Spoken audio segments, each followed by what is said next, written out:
Hi guys, welcome back to my YouTube channel. My name is Maimuna, popularly known as Black Arab. Today's video I'm going to be sharing with you my birth story. I'll try as much as possible to tell you the details and what I learned, if I remember, what stood out and all of that. So if this is for you, please stay till the end and enjoy my story. I might be able to put in some clips here and there, but nothing too serious, you get. So yeah, let's dive right into it.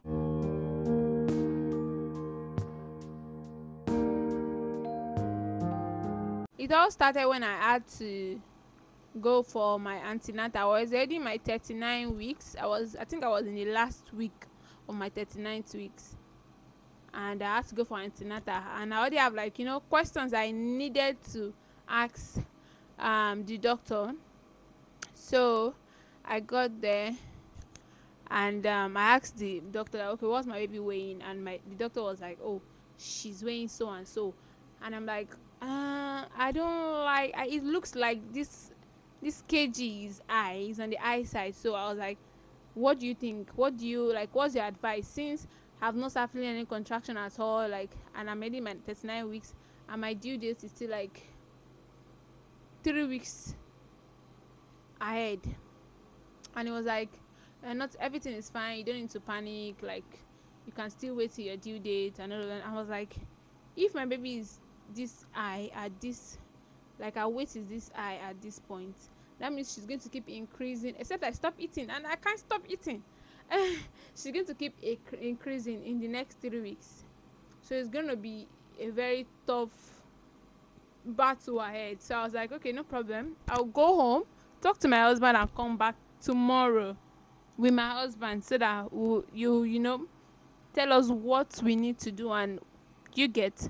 So it was like, okay, no problem. So I got home. When I told my husband, we spoke to family and friend, and we made our decision.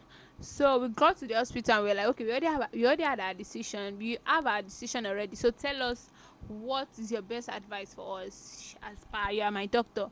And I was like, okay. He said a couple of things, that okay, if they induce me now as per the baby's weight, he does not know if I will be able to like finish the battle as per going into labor, the contraction, being dilated, and having to push. That he does not know if I'll be able to push the baby out, and he doesn't know how long I'm going to be in labor for, as per they want to induce me. So is going to advise that since the baby and we are fine, like, we're perfectly fine, no health whatever at the moment, we should just go for CS. That's what's going to advise us. I'm like, oh, okay, no problem, let's go out and decide and come back to you. So when we got out, we spoke to our family again, that okay, this is what doctor said, and this is our own decision. Our decision already was to go for CS, elective CS, as per. We just felt it's gonna be too late. Maybe it's gonna get too big, because look at my bump as at 39 weeks, and I still have 3 weeks to go as per due date. Look at the way it is large and huge. Just imagine I have to wait till then, and I'm a first timer, so I just felt I don't think I want to get to that due date. Let's just get over it with. So we made our decision. We talked to our families, and then we went back into the doctor's office, and we told him that okay, we are going to be going for CS, and he was like, okay, we should pick a date, whichever date we want is fine with that. We just let us communicate with him. So my husband was like, I should pick a date. And I'm like, why do you want me to pick a date? We should be the one to pick date together. And he was like, yeah, you need, like, I'm the one that is going to go through the pain and all of that, so he just feels I should be the one to pick the date. I should pick the date as per when I feel like. And I was like, okay, no problem. And I picked the date. We went to the doctor, and we told him the date we picked. And he was like, okay, no problem, but I need to come to the, okay, I picked, let's say I went to the doctor today, went to the doctor's office today.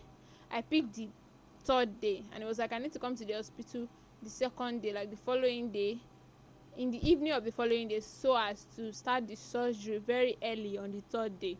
So that was what we did. When it was the 2nd day in the evening, we packed our food, our bags, and My mom and my siblings were already with me, so it was like a perfect thing. It was just something like, okay, now it is more closer than we think. So when it was in the evening, we packed our bag, my husband and we went to the hospital. So they registered us in, and I was booked into a room. So there was this food that we brought. I mentioned that we brought food. Tell me why I wasn't having appetite to eat. I just had like few spoon, and my husband finished it. I was thinking, after the surgery I'll be able to eat. And the nurses already told me that I need to stop eating by 10 p.m. As per the surgery is going to start 4 a.m. the following day in the midnight. Very early in the morning they will start. And I was like, no problem. I'm not cooking. I'm not hungry. So let me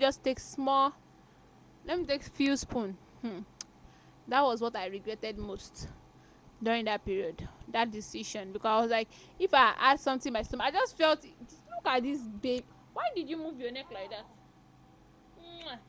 I just felt if I had something in my stomach, I don't know, I just felt so I wouldn't be this hungry. So yeah, when it was 4, they came, they started prepping me. They passed this. It's like urine. It's like a sack, a sack, and like a pipe. So they passed that pipe into me so that I would be urinating inside the bag without even knowing that it was so uncomfortable and painful. It was so there's a name for it, I've forgotten, but it was so uncomfortable and painful. And I was like, what was and I've seen a video where someone mentioned it, and I'm like, okay, let's see. But when she wanted to put the pipe, I was just like, how do you want to put this pipe? It's like when they are passing drip, the pipe that connects the drip to your body, that pipe. How do you want to pass something like that into me? Last I heard, the opening for pee to pass is very tiny. How you want put her? Anyway, she put it in, and I was like, now wow. Anyways, it was very painful and uncomfortable, and I did not even know that I was passing urine. At first I was holding it in my head. I was thinking I was holding it in because it was painful and peppery and all of that. When I checked the sack, I already saw pee inside, and I was wondering how the pee got inside, because left to me, I was holding the pee. So she was just like, I don't need to stress myself, it will just be pouring into the sack. I was like, oh, no problem. So yeah, I was walking into the theater, I waved my husband goodbye. I waved my mom like, okay, bye bye, see you later. Do you get? So I went into this thing, and the first thing they did was they tried to inject me with something at my spine. And the funniest thing is I was so relaxed. I want to advise you guys that you should learn how to control your mind and your thoughts, because it is going to help. I already programmed my mind that, okay, don't be scared. You've done surgery before, even if it was a minor surgery, but it was like it was not a minor, it was like mid but not major. Regardless, this one is gonna go smooth, so think positive. So yeah, my mind was okay, yeah, I'm gonna be thinking positive, everything's gonna go fine and all of that. So I was relaxed. So they told me to like arc my back like this on the bed, and the doctor was trying to inject something into my spine. I think it is to numb, it's not even I think, it is to numb me from my stomach to my leg.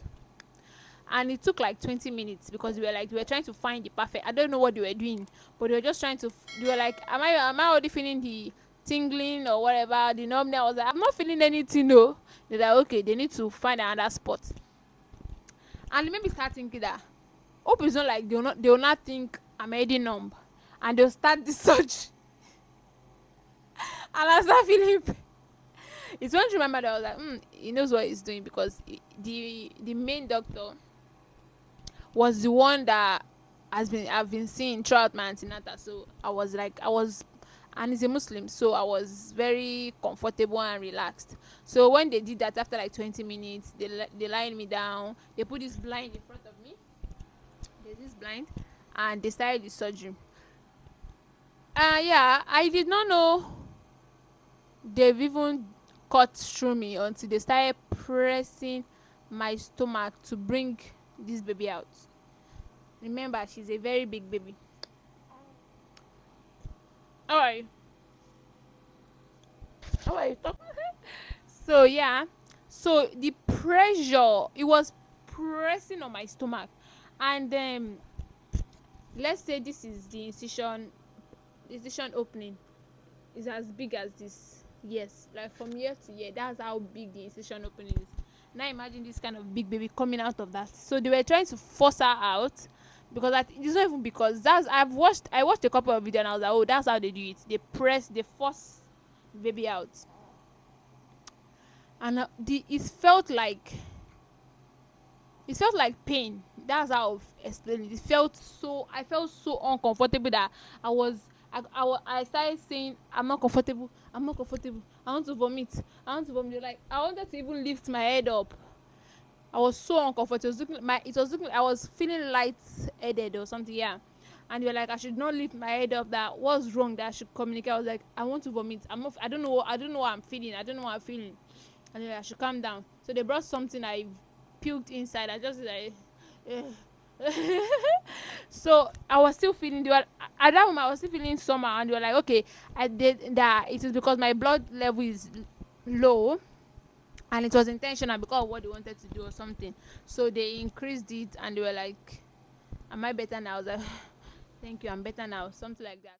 So I said I was better, and they were like, okay, no. So they continued, but I don't like that pressure part. It made me aware of what was going on. Before, I wasn't aware.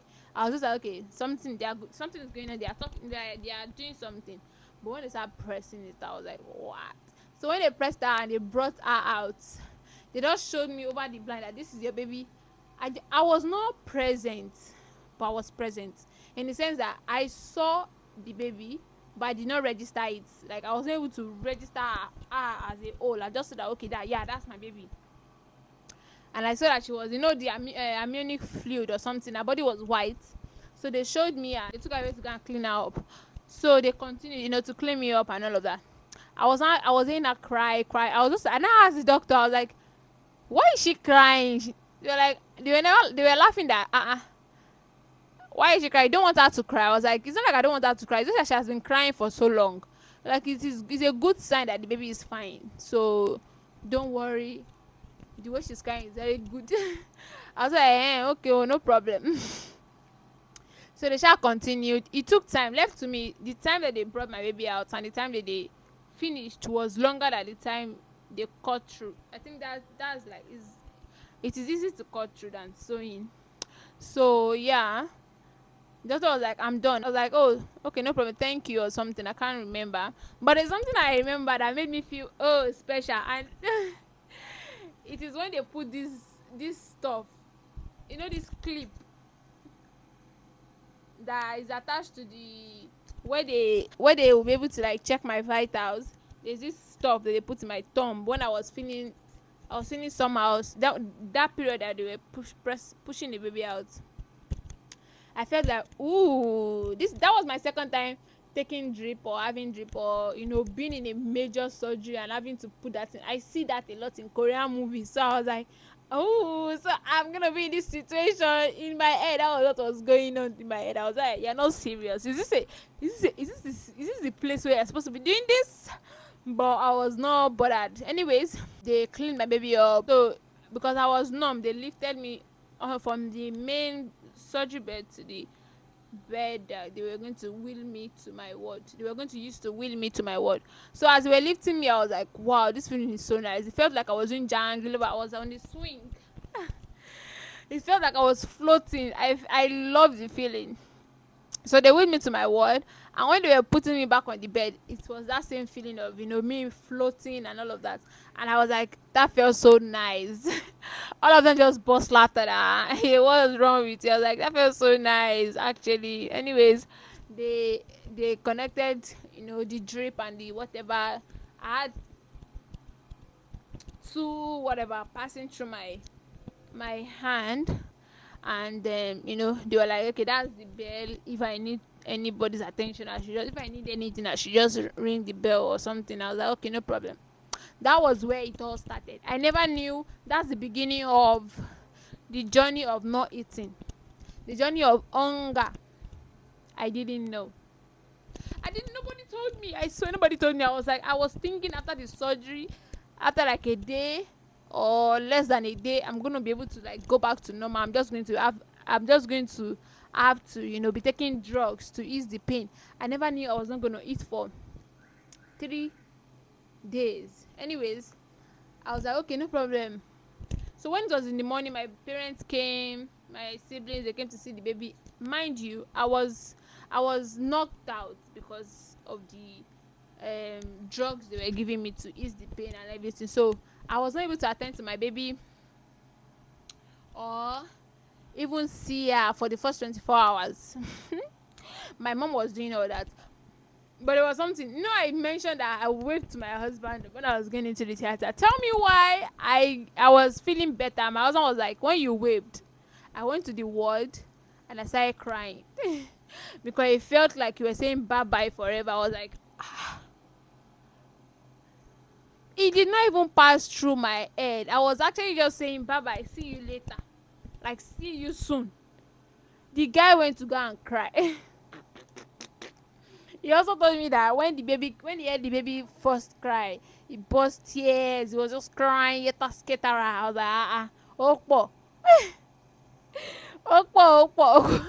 So he said immediately he heard her cry, he went to the mosque because there's a mosque close by. He went to go and thank Allah and pray. Subuhi was already close by then, and all of that. Me, I was feeling so disconnected. So that brings me to saying it is very fine if you don't feel connected to your baby immediately, because before I gave birth, I watched a lot of videos. I follow a lot of babies page, a lot of birth page, and I see how people, when they go through labor, natural delivery, and they hug their baby, and they, this emotion, you see the emotion running through them, and you be like, wow, this is so beautiful. Something am I gonna feel that? The first 24 hours, I was not seeing. I was just like, okay, that's a bassinet. The way they put the baby, I did not feel connected to her, and it felt like, okay, I just went through something traumatic, like a major surgery, and it does not feel like I went to give birth. I don't know if you get me. So it is very fine if you feel that way. You are not alone. It is. I don't know how to feel when I felt that way. I was like, wow, it feels so somehow. But now, as time goes on, you get to feel that connection with your baby. So don't guilt trip yourself or feel bad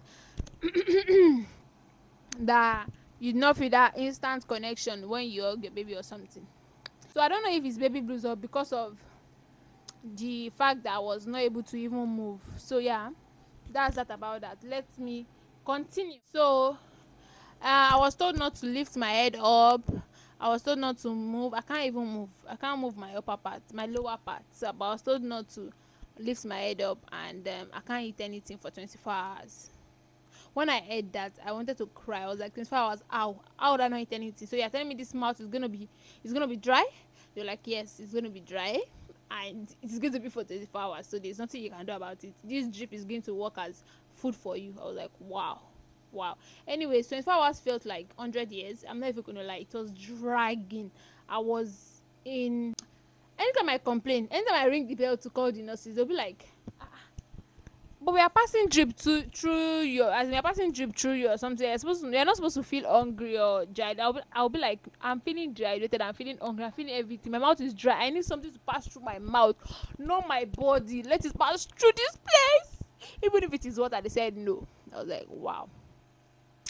So after 24 hours, I was like, okay, finally, let me eat. They said, okay, what you're going to take first is you're going to take Lipton without sugar. You're going to use glucose or whatever. Just take Lipton. Watch Lipton.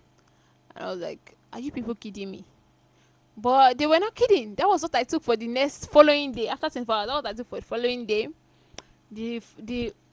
Whoa. I'm sorry, I thought you vomited.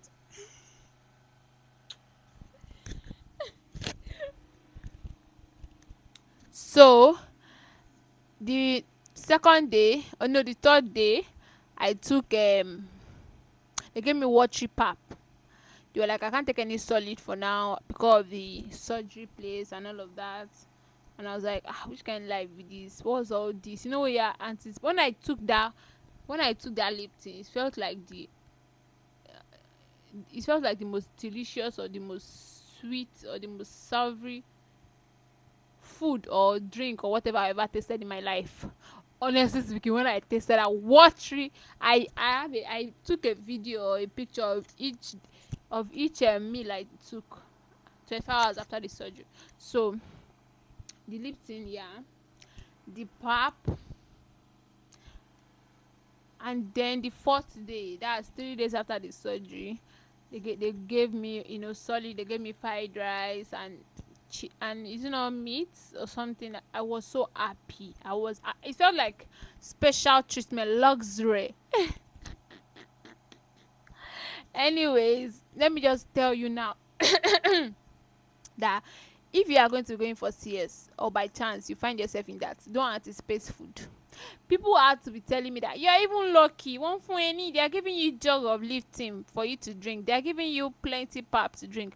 During our days, it is just ever bottle water. The cap of ever bottle. That's where they put water for them to drink, and it's going to be like 5 cups of water for the morning. I was like, what? It can never be me. I'm going to be drinking water or whatever behind you. You're not going to know. How do you want to know? Are you staying in the ward with me? And it was a private ward. Are you going to be there with me? No. So I'm going to do it because I did it. I think when it was pap duration and this, I was taking Zemzem water and date because I could not just take it. My brain could not take it. Anyways, that was how it went. And when it was on the 3rd day, I stayed in the hospital for 6 days because on the 3rd day we found out that my baby had jaundice and we had to treat it before we go home, as per that's the norms. So we stayed in the hospital for extra 3 days to be sure everything has left our body. After 24 hours, I was able to stand up and walk around, and they encouraged me to walk around the hospital veranda, like my room veranda, to make sure that I get used to walking back because it was difficult to walk. But as time goes on, I got the hang of it. Now I dey run. It's just that I don't run too much because I still feel dizzy and all of that. So I just wanted to know that CS, vaginal delivery, they are normal delivery. You shouldn't ask people, did you do normal delivery or did you do CS? They are both normal delivery. My baby said he's sleeping. She's sleeping like when you don't want to sleep or you want to sleep, like just sleep. Anyways, you shouldn't ask because they are both normal delivery. They both you are going to go through a traumatic experience for both. Like traumatic in the sense that something you've never gone through, something huge, something big. That's what I mean by traumatic. So you're going to go through something big for both. One just has to do with you feeling the pain as you are birthing, and the other one is after you feel the pain after. Both are valid because I found out that I couldn't. I don't know. People were like, people were like, don't tell people you this years. Don't tell people. I was like, what's going on? So I can tell people that more Robin, I pushed this baby out, but I can't tell people that they cut me open to bring my baby out. Make it make sense. Let us death that mentality because it is not a good mentality. It is not good. You make people that go through CS feel less of themselves. It shouldn't be. We are both strong. You are both strong. You've done it. You brought a woman to this world. Do you know what that means? Make it make sense. I was so glad that okay, I'm home now, my baby, like away from hospital smell. There's this way hospital feels. Anyways, my baby is fine now. I'm fine, alhamdulillah. I mean, the place has healed. I don't know if it's completely healed, but alhamdulillah. I mean, that's story of the way my birth went, and I hope you learned 1 or 2 things from it. And I hope you enjoyed it. If you do, please subscribe. Join the family. Stay with the family. Don't leave. don't leave me. Stay with the family, join the family, and subscribe, like, share, turn on your post notification bell to get notified whenever I post any new video. Thank you very much for the love and support so far, and peace out.